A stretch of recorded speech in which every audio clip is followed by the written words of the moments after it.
Dark.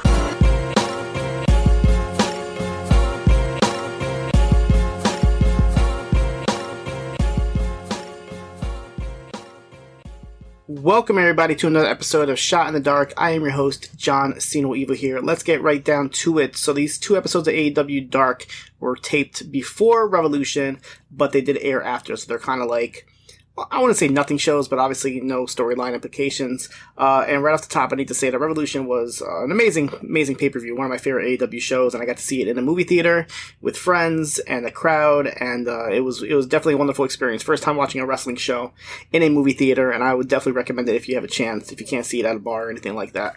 We start with Monday's AEW Dark Elevation that actually has Paul White and Mark Henry on commentary. This show was from Daly's Place, recorded before the episode of Dynamite last week. And yeah, it's interesting because it's the first time I've probably seen Excalibur not on the show, and it's Paul White was pretty much leading this show, so it's pretty interesting. We start with Lance Archer defeating Cameron Stewart very easily, very quickly with the blackout. Ruby Soho defeated Session Moth Martina, making her debut. Martina is pretty popular. You've probably seen pictures or videos of her. She's an Irish wrestler who's been in Progress, OTT, Ring of Honor, and many more for many years. And she hung in there doing her usual dancing antics, but Soho stopped her with the no future kick for the win. Daniel Garcia defeated Ray J very quickly with the Scorpion Deathlock. Scorpio Sky racking up those wins, defeated Sean Dean, while Ethan Page was on commentary for this one. This match was actually very competitive with the crowd getting behind Dean, but Scorpio Sky ends up stopping him with the TKO for the win. Kris Statlander defeated Emi Sakura with the Big Bang Theory in a hard-hitting match. And the last match was Wheeler Yuta defeated Aaron Solo. QT Marshall came down during this match to distract Yuta, but Yuta pretended like he got attacked by Marshall, which got Marshall ejected by Bryce Rensburg, and this distraction helped Yuta roll up Solo for the pin and the win. Tuesday's AEW Dark, this is from Orlando, taped before the Rampage there on Friday. We had Anna Jay defeated Marina Tucker in under a minute with the Queenslayer. Scorpio Sky defeated Sunny Kiss with the TKO. It was actually a really good match. Sunny hung in there for sure for the entire match, though. Red Velvet defeated Kiera Hogan with the final slice after a little bit of offense from Kiera. Very competitive match as well here. Top Flight defeated Peter Avalon and Ryan Nemeth. Now Top Flight, Darius and Dante Martin. This is their first standard tag team match since February of 2021. Obviously, Darius came back last week on Dynamite. It was the first official tag team match, and Dante Martin gets the pin on Nemeth after the nosedive. Kris Statlander defeated Kelsey Reagan quickly with the Big Bang Theory. And then Statlander came out with all the best friends, including Danhausen here. So it looks like he's officially part of the group here. We have a Matt Hardy segment backstage by actually, they weren't even by the stairwell. I think they're by like some sort of a gate or something. But he was pretty much just hyping up Private Party for the main event tonight. Ruby Soho and AQA making her dark debut. Defeated Emi Sakura and Diamante. And AQA gets her first victory in AEW here with a shooting star press and pin on Diamante. The Butcher and the Blade defeated Allen Five Angels and Colt Cabana of the Dark Order. Cabana, he kind of disappeared for a little bit, I feel like, but he's finally back. This is his first match since December. But the Blade pins Angels after they hit Drag the Lake and Jose the Assistant on the apron, causing a little bit of a distraction. Nyla Rose defeated Sky Blue with the Beast Bomb. Jay Lethal defeated Serpentico with the Lethal Injection after Luther failed to interfere on the apron. And in the main event here, Private Party defeated Brock Anderson and Lee Johnson. Arn Anderson and Matt Hardy got into a little scuffle outside of the ring with Matt Hardy doing his delete thing, and then Arn pulling out his Glock with his hand. This got Isaiah Cassidy to roll up Brock to get the pin with his foot on the rope for the win. NXT UK, we start with Mark Coffey defeated Shaw Samuels with the glass check. We have a segment backstage at the PC with Charlie Dempsey stopping A-Kid and asking for some tips, trying to be sympathetic. It says he's not actually how how A-Kid portrays he is with the De Familia, but this is only a ruse as De Familia attacks A-Kid from behind as A-Kid makes his way over to the stateside to be part of 2.0 soon. We see a very mysterious video with Isla Dawn singing, kind of like reminded me of like a Disney villain character here, but she was singing about Meiko Satomura, so I guess they're going to be doing that match pretty soon. Mustache Mountain, Oliver Carter, and Ashton Smith have a backstage segment said that due to last week's ending of the match, they should be having a rematch, and they do make that official. Dave Mastiff and Jack Stars defeated Pretty Deadly. Mastiff finally presented Stars with his own vest before the match after weeks of training. Pretty Deadly tried stealing it and wearing it during the match, but that only aggravates Stars, who pinned Sam Stoker after a powerbomb. We see Zaya Brookside on the phone with her dad, and she asked him for a little bit of help, so we'll see who or what that will be. We see another video with that mysterious trucker and the beast running in the woods, and we hear a voice narrating it, saying that they left him to rot. For them, the hunt is over, but for him, it's just beginning. So this pretty much solidifies my theory of it being Wild Boar, as he was part of the tag team called The Hunt with Primate. And our main event here was for the UK title. Ilya Dragunov defeated Nathan Frazier in a fantastic 15-minute match here to retain the title, and he won with the Torpedo Moscow, but they didn't call it the Torpedo Moscow. In fact, they didn't even bill him from Russia or use his music. Now, I've heard different versions of this. I guess it's not on the WWE Network version that they dubbed his music over, but on the Peacock version, they definitely dubbed it over with some generic music. So it looks like there'll be some changes to his character.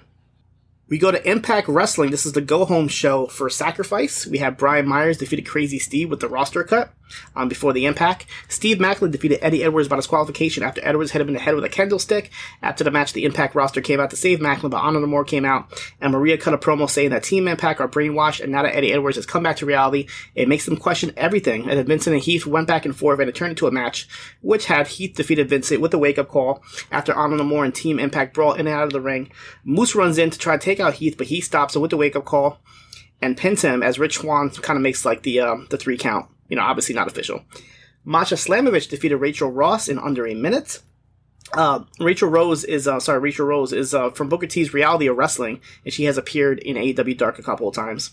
Gorillas of Destiny cut a promo on Jay White saying that this is personal. Violent by Design come in and say that they're on the same side, but GOD says that they aren't. So Eric Young proposes a business arrangement where they can take out the Bullet Club, and GOD agrees. Ace Austin proposes to Mike Bailey to come together and go after the tag team titles, and Bailey agrees, but we see that Madman Fulton feels a little bit insulted by this. Casey Lee defeated Madison Rayne with the Inspiral after Rayne got distracted with Jesse McKay falling into Caleb McKay's arms at ringside. Rayne and Tenille at the start had designated Caleb to kind of stay in one spot throughout the match, so that's why he didn't move for that spot. Tasha Steele defeated Chelsea Green with Frog Splash. Mickey James was on commentary for this one because the stipulation was that the winner gets to face her. Savannah Evans took out Chelsea outside with a boot, but Mickey didn't get involved as she promised to Chelsea that she wouldn't. Matt Cardona was backstage showing everybody the video of him beating Jordan Grace, but nobody seemed impressed, and Cardona gets upset and says that nobody respects him. So he's going to go anywhere and everywhere to defend this digital media title, which he has been doing lately. JONAH defeated Johnny Swinger in under a minute with the Tsunami. He tried to attack him after the match, but PCO came out and they brawled, and JONAH hit a Tsunami, but PCO just got up and took out JONAH. Gia Miller is interviewing Deonna Purrazzo backstage about her upcoming Champ challenge, but Giselle Shaw interrupts her and asks if she's accepting the challenge. But Lady Frost comes in and says that she isn't because she wants a match with Shaw at Sacrifice instead. And the main event here was Jay White, the Good Brothers, and Chris Bay of the Bullet Club defeated Gorillas of Destiny, Diener, and Joe Doring of Violent by Design. They couldn't even get the match started as they were brawling from the beginning. Security couldn't stop them, so Scott D'Amore comes out and makes this a no disqualification match. They end up using every weapon possible. They wrestle both in and out of the ring. Backstage, they show these dual camera shots during the match. But the match ends with Jay White hitting Diener with the Blade Runner on top of a chair, and then after the match, GOD and the Good Brothers keep fighting backstage. If you want to see the full report of the Sacrifice pay-per-view that took place after this, please go to postwrestling.com where you will see that. NWA USA, this is the season finale of the NWA USA show, and we have the long-awaited match between Natalia Markova and May Valentine. This is May Valentine's first wrestling match, and it does show, unfortunately. The match went about a minute. It just really consisted of May Valentine just kind of yelling at Markova to not touch her hair. So Camille comes in and she spears Markova, causing disqualification. But Tim Storm comes in and makes a match right away for Markova versus Camille in a non-title match. And this match ends in disqualification as well because Kenzie Page comes out and attacks Markova, causing another disqualification. So Medusa comes out and tells Page that she is being suspended. We go to the main event here was Austin Aries defeated Ricky Morton with a roll-up and a handful of trunks as Kerry Morton, his son, was on ringside watching. NWA Powerrr, this is the third and final Powerrr Trip show. They tried to start the show interviewing Sion, asking him who his father is, but he says that he's more concerned about fighting tonight. And he does fight because Idolmania Sports Management, which is Black G's, Jordan Clearwater, Marche Rocket, and Tyrus, accompanied by Austin Idol, defeated Sion, Mims, and Alex Taylor and Rush Freeman of Ill Begotten, as Tyrus pins Mims after a splash, and after the match, he gives him a heart punch. We go to the I Quit match when Nick Aldis defeated Thom Latimer. This match uses chairs, weapons, steel steps, tables. It got pretty violent here, but the finish came with Aldis putting the Texas Cloverleaf on Latimer while his neck was in between a chair, so Camille comes out and throws in the white towel to end the match. In the main event for the NWA Worlds Heavyweight title, Matt Cardona defeated Trevor Murdoch to become the new champion. Cardona comes out wearing tribute gear in the colors of Christian Cage, the former NWA World Champion. This match got bloody. The ending was Murdoch going into a chair, getting busted open, and Cardona hitting the radio silence for the win. After the match, his wife Chelsea Green, Mike Knox, and VSK come out to celebrate with Cardona. He cuts a promo on his win and says that he wasn't going to do what Shane Douglas did to this title, and he thanks himself for winning this match before he thanks the rest of the people in the ring. Says he's going to save NWA, take him to new heights, and be the greatest champion, and he will be the champion forever, and nobody can stop him. But he gets interrupted by Nick Aldis, who says that when he lost to Trevor Murdoch, he never got a rematch, so he's contractually obligated for a rematch and challenges him, and the match will take place at the Crockett Cup, which is coming up in a couple of weeks. NXT Level Up has Dante Chen defeated Javier Bernal with a roll-up. After the match, they shook hands. Tiffany Stratton gets another win, defeated Erica Yan with a standing moonsault and a twisting splash from the second rope. And I have to admit, she looked really good in this match. Probably some of the best moves I've seen from Stratton. And Joaquin Wilde and Raul Mendoza of Legado del Fantasma defeated Idris Enofe and Malik Blade. And the crowd, I actually like this part. So you know how the theme song goes for Legado? They were chanting Legado to the beat of the music, something that I think Davey Portman would appreciate. So nice little touch here. And Joaquin Wilde gets the pin on Enofe after a little bit of distraction from Elektra Lopez as they hit the high-low double team. New Japan Pro Wrestling Strong. This is the Bravo show from Los Angeles. We have TJP defeated Brogan Finley by submission via STF after a Monda splash. And after the match, he cuts a promo calling the United Empire the goats of wrestling, and soon he will be IWGP Junior Heavyweight Champion and nobody can stand in his way. But he gets interrupted by somebody who wants to stand in his way. It is Mascara Dorada, the former wrestler known as Gran Metalik from the Lucha House Party, comes out. So it looks like we'll be seeing this match, and hopefully we'll see more of Dorada in New Japan. Christopher Daniels defeated Carl Fredericks, the best moonsault ever, in a really good matchup. And then Daniels cuts a promo after the match, putting over Fredericks as well as the LA Dojo. In the main event was JONAH and Bad Dude Tito, who they kept calling like the dude and the dog. I guess that's their tag team name. They defeated FinJuice, David Finlay, and Juice Robinson, a rematch from a couple of weeks ago. JONAH and Tito get the win after some help from the debuting Shane Haste, formerly known as Shane Thorne, as well as Slapjack from Retribution, without the mask this time. So he attacks Juice Robinson, and Tito hits a frog splash for the pin. And then Hayes celebrates with Tito and his former TMDK, the Mighty Don't Kneel teammate, JONAH, after the match. And they kept attacking David Finlay, but his brother Brogan Finlay comes in, and he gets taken out as well. Hayes and Tito hold down David as he has to watch JONAH hit Brogan with the tsunami. WWE main event has only one match this week as Veer Mahan continues his main event streak here, defeating Storm Grayson. Grayson appeared on AEW Dark as Trenton Storm late last year. They also had taped Austin Theory defeating Apollo Crews, but for whatever reason this match didn't air. Not sure what happened there.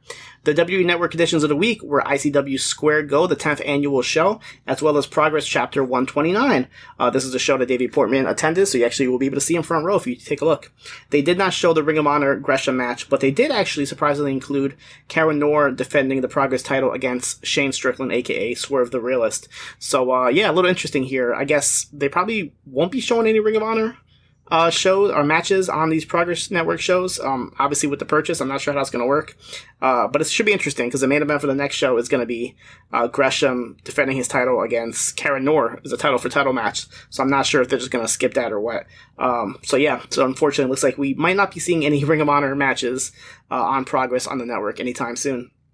But the fact that we saw Swerve on there is pretty interesting because obviously he's not contracted to WWE. And I think at the time of this airing, or even the match itself, obviously, he wasn't signed to AEW yet. So I guess, it was fair game. So we should see how this goes in the future.